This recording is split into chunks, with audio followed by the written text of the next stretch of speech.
좋아요와 구독하기, 알림 설정은 사랑입니다.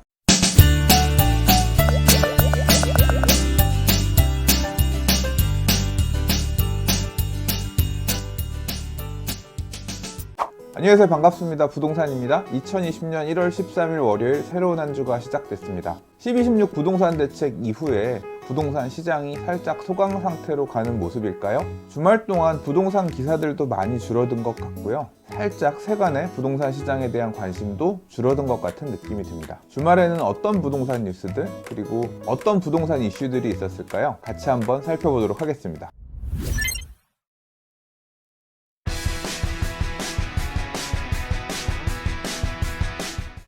첫 번째 뉴스입니다. 금융결전에서 운영하던 주택 청약 업무를 앞으로는 한국감정원으로 이관하고 아파트 투유가 아닌 청약홈에서 청약을 하시거나 관련 정보를 보셔야 될 것 같습니다. 2020년 2월 1일부터 바뀐다고 하네요. 청약 업무를 감정원에 이관할 수 있도록 하는 주택법 개정안이 통과가 안 돼서 4월 총선까지 늦어지는 거 아니냐. 그렇게 되면 4월까지 아파트 분양하지 못하고 지지부진해지는 거 아니냐, 이런 우려 걱정도 있었고요. 그와 관련된 기사들도 여러 보였었는데요. 다행히 1월 9일 국회 본회의에서 주택법 개정안이 통과되면서 예정대로 진행된다고 합니다. 2017년 8월 2일 파리 부동산 대책 이후에 여러 번의 부동산 대책에 따라서 재당첨 제한 등 복잡한 규제들이 많이 생겼습니다. 이러한 복잡한 규제 내용들을 제대로 숙지하지 못하고 아파트 청약을 하거나 재개발 구역 내 주택을 구입했다가 분양 대상자가 되지 못하거나 부적격 처리가 된다던가 청산이 되는 그런 사건 사고들이 나오고 있는 상황이고요. 이에 따라서 선의의 피해자들도 많이 생겼습니다. 이번에 오픈하게 되는 한국감정원의 청약홈에서는 청약 신청 이전 단계에서부터 입주자 자격, 재당첨 제한 및 공급 순위 등 청약 자격 정보를 신청자에게 제공할 수 있게 된다고 하는데요. 감정원, 국토부, 행정안전부 등이 정보 공유를 통해서 사전에 부적격 당첨 사유 등을 걸러낼 수 있는 시스템을 적용할 예정이라고 하니 청약자들이 실수하지 않을 수 있도록 자료를 제공해 준다는 점은 무척 기대되는 부분입니다. 올 상반기에 좋은 분양 물량들 많이 나온다면서 언론의 보도들도 많이 되고 있는데요. 다양한 청약 관련 정보들을 두루 잘 볼 수 있는 유용한 시스템으로 개발되었으면 좋겠네요. 주택법 개정안이 통과되면서 몇 가지 변한 게 있는데요. 우리가 흔히 재개발, 재건축하면 이건 도시 및 주거환경 정비법이라는 법을 건드려야 돼요. 재개발, 재건축 사업, 주거환경 개선 사업과 같은 사업이 이 도시 및 주거환경 정비법에 따라서 추진이 되고요. 주택법이란 법도 있어요. 아까 청약 업무 관련해서 한국감정원으로 이관한다고 했죠. 주택법 이름이 옛날에는 주택건설촉진법이었는데요. 이 법에 따라서도 집을 막 짓는 것을 촉진하기 위한 내용이 있었습니다. 그래서 주택법에 따라서 주택을 공급하는 방식도 여러 가지를 정하고 있는데요. 그 중에 하나가 주택조합 사업이고요.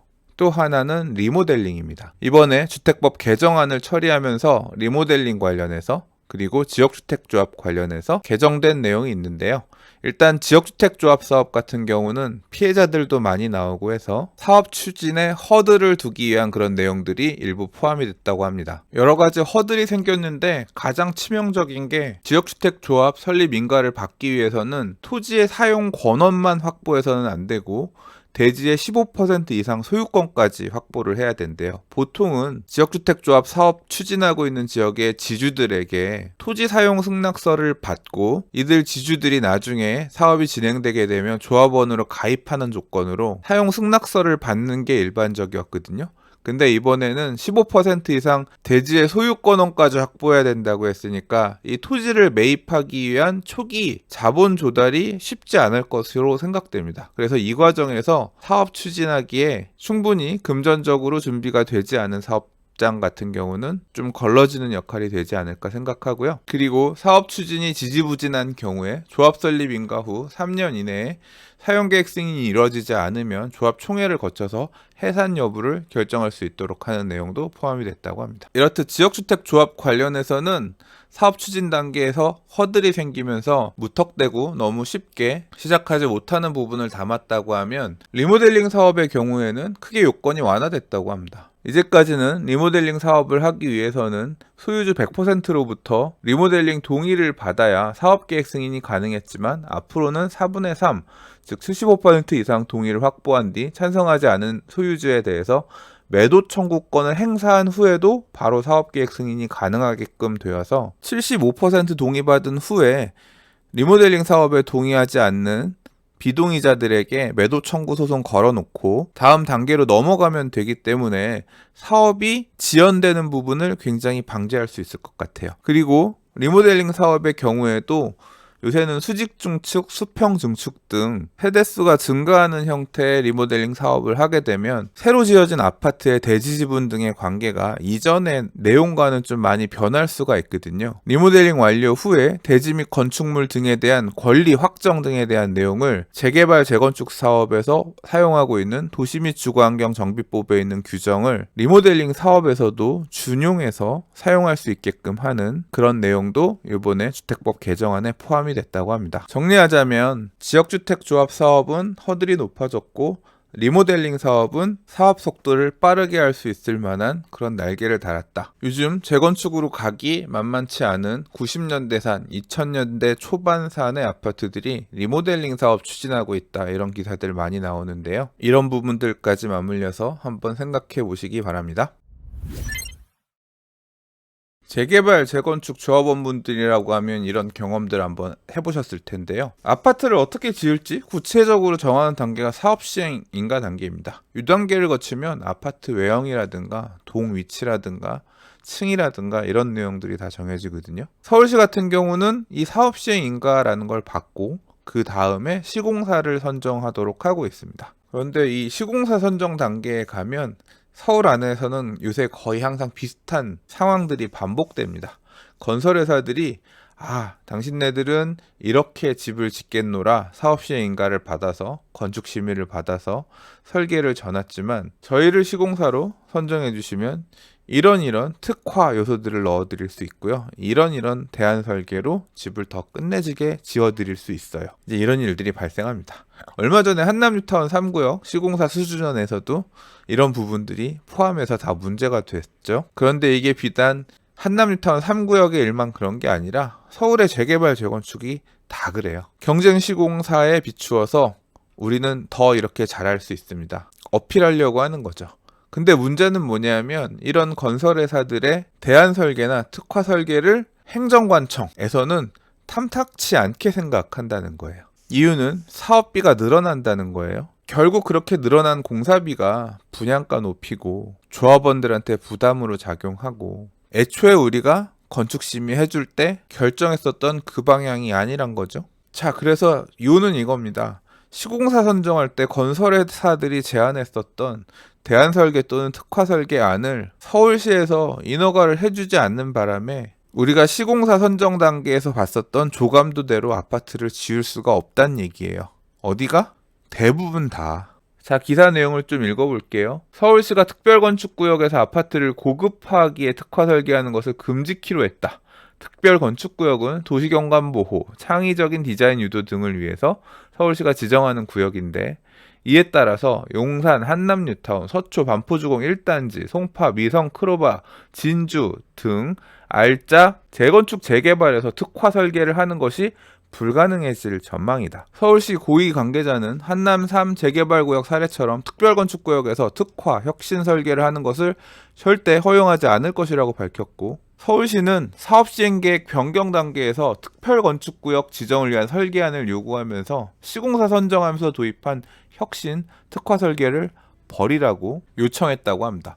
미성크로바 재건축조합은 지난달 서울시 요구를 반영한 건축심의안을 서울시에 제출했는데 시공사인 롯데건설이 제안한 특화 설계를 대부분 제외한 설계 변경안을 제출했고 서울시에 따르면 한남 3구역, 신반포 3차, 경남, 반포주공 1단지 1, 2, 4주구 등 19개 사업장이 특별건축구역으로 지정 고시돼서 있는데 이 특별건축구역 안에서는 특화 설계를 모두 불허할 예정이기 때문에 우리가 시공사 선정 때 봤었던 스카이브릿지나 인피니티풀 등등이 적용된 근사한 조감도의 그런 아파트들은 앞으로 못 볼지도 모르겠습니다.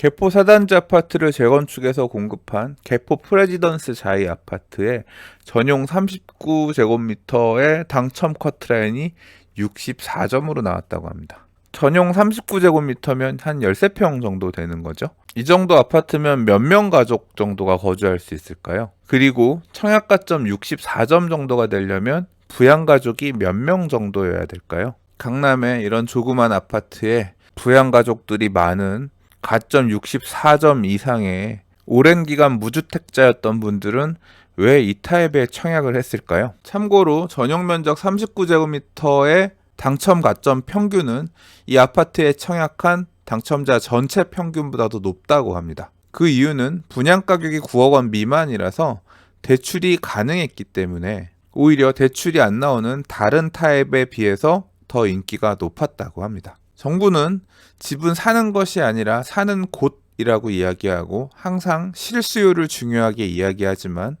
돈은 정직하고 사람들의 욕망도 정직합니다. 내가 직접 가서 거주해야겠다 이런 실수요가 중요한 게 아니라 대출이 나온다고 그럼 나도 한번 어떻게 해볼 수 있는 거 아니야? 내 청약 가점은 높은데 내게 주어진 여건 하에서 최대한 나도 어떻게든 부동산으로 돈을 벌어보고 싶은 강남에 내 아파트를 가져보고 싶은 수요층의 심리가 고스란히 반영된 결과라고 할 수 있죠. 자본주의 사회에서 부에 대한 사람들의 욕망을 어떻게 끊어낼 수 있을까요? 개포 프레지던스자의 전용 84제곱미터의 분양가는 15억 7,300만 원으로 책정됐는데 바로 도로 건너 위치한 DH 아너일즈 전용 84제곱미터의 시세가 27억 원에서 29억 원에 형성되어 있는 점을 고려하면 당첨되면 시세 차익만 10억 원을 훌쩍 넘길 전망이라고 합니다.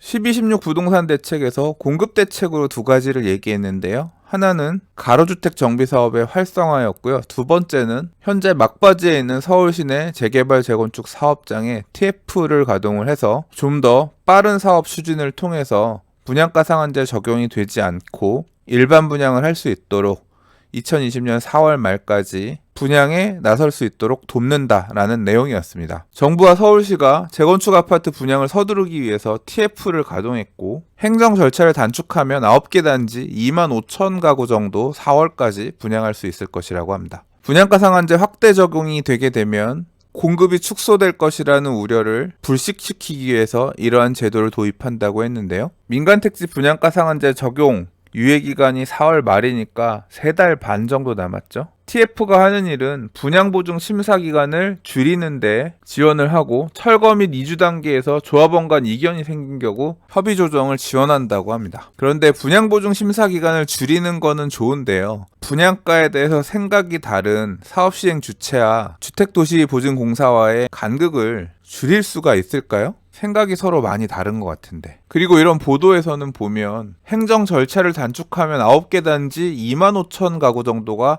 4월까지 분양을 마칠 수 있을 것으로 기대한다고 기사는 나왔는데요. 그러면서 둔촌주공 아파트가 5,930가구, 개포주공 1단지가 5,040가구 이렇게 물량을 써놨는데 이 기사를 읽으면 일반 분양 물량이 2만 5천 개나 4월 말 안에 나올 수 있겠구나 그런 생각이 들지만 실제로 따져보면 둔촌주공 아파트 일반 분양 개수도 저만큼 안 되고 개포 분양 1단지 같은 경우도 일반 분양 개수 1,000 몇백 개밖에 안 되죠. 한편 다른 사유로 이미 2주 철거가 진행되었지만 4월 안에 분양은 현실적으로 물리적으로 불가능하다는 이야기가 나오는 단지들도 여러 들리는데요. TF가 일을 잘했는지 못했는지는 이제 4개월 뒤면 그 답을 우리는 알 수 있을 것 같습니다. 진짜 둔촌주공 아파트 HUG가 평당 2,600에서 2,700의 조합에 분양가 제시하고 있다고 하는데 그 가격으로 4월 말 안에 분양 나올까요?